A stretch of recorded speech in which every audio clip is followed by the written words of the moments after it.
back a few years ago when I had my direct commission officer course in the Navy, you would kind of get the quote-unquote boot camp experience, sort of, the light edition of it.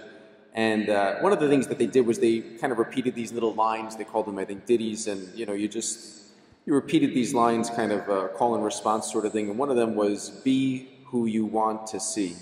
Be who you want to see."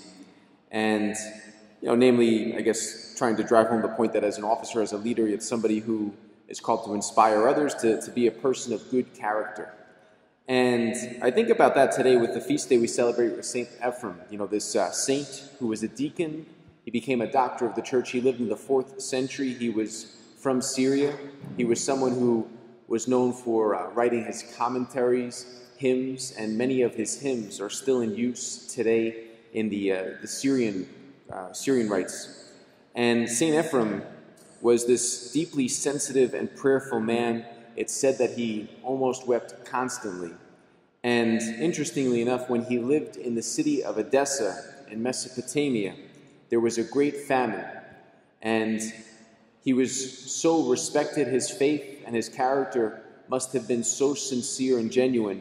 He became the only person that was trusted with distributing grain to the entire city of Edessa. He was that trustworthy that they entrusted to him, this task of providing food for people, for an entire city during the time of a great famine. How great his character, how people must have looked at him and seen the attractiveness of his holiness and the genuineness of his character. And that's, I think, one truth that St. Ephrem and all the saints really point out to us, that there's nothing more attractive than holiness. In a world that holds up lots of flashing things that pass away, just like that, nothing is more attractive than holiness. Nothing shows the genuineness of character more than a really genuine relationship with God.